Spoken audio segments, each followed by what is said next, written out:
দেখো স্পেশাল রাইসটা কতটুক সুন্দর রাইস হয়েছে, কতটুক দেখো তার কি সুন্দর সুন্দর হয়েছে। দেখো রাইসটা ভালো ভালো হয়েছে, যেমন গ্রান বাড়াইছে। ফ্রেশরে যে আপনারা খুব সুন্দর করে ফ্রাই করবেন ডিম দিবার আগে, দেখো কত না আইসে খাইতে। স্পেশাল রাইসটা একটু বড় বড় রেস্টুরেন্টের ভালো ভালো ডিম বানাই, আমি নিজেও দিছি। তো দেখো স্পেশাল রাইসটা ভালো বানাইবা, আপনারা দিয়ে দেখবা গরু খাইবা না আইসি।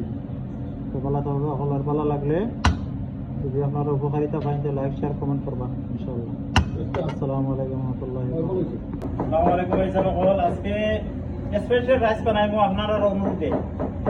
ভালো ভালো রেস্টুরেন্ট হলো বলা রাইস বানায় দিন, স্পেশাল রাইস এক দিয়া ওদোকা তেল দিলাম, একটু বেশি করে বানাইবো, আমরা খাইতাম করি আপনাদেরকে। আমার ফান গরম আছে, ওদোকার আগে আমি জ্বালা চিপস বুঝছি ওলা খুশি আছে, ওদোকা গার্লিকটা জ্বালাইলাম। গার্লিকটা একটু খুব হইব,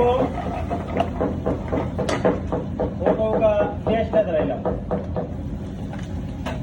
ওরকম পেঁয়াজ কাটবা,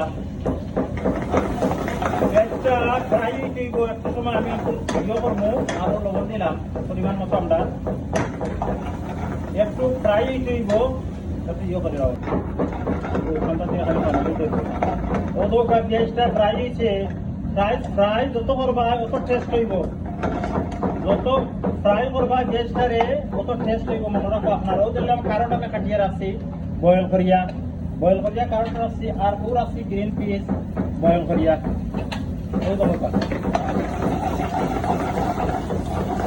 ওলা বানাইতে আপনারা সাহস রাখো, আরো চেষ্টা হবে আপনি কিলা বানাইতে। আমারটা কি ভালো বানাইতে বানানোর চেষ্টা করলে আরো উন্নত হইবে। ভালো ভালো রেস্টুরেন্টের স্পেশাল আছে, এগুলো ফিনিশ করলে ওদোকা বেশি দিলাম না, সামান্য মিক্স পাউডার দিলে ওই ওদোকা পরিমাণটা দিতে বলা। সামান্য মিক্স পাউডার দিলাম, মিক্স পাউডারটা একটু বাজ হইল, তার লগে ওদোকা কত সুন্দর হয়েছে, ইয়েটা বাজ হয়েছে। করলে হবে ওদোকা একটা কেরান আইছে, ওই দেখে ট্রাই করছি বলতা। আমি একটু কমাইয়া ওদোকা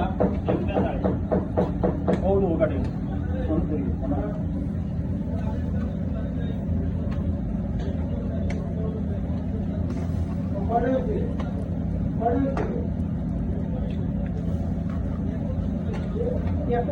এখন আমি 8টা দইয়া দিব, আর কাম করতে হইলে 8টা দইয়া আইছি। ডিমের মাঝে খাসরা থাকে, যে কোনো সময় ডিম ভাঙলে আর দইবা গিয়া দইয়া আইয়া কামো লাগবা।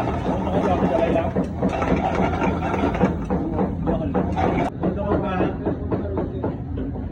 বয়েল রাইস দিয়ে আমরা খাইলাম, গুলা রাইস দিলে আরো ভালো হইব, গ্রাম হইব। কারণ এই তো কি যে বাগার হয় স্পেশাল রাইসটা।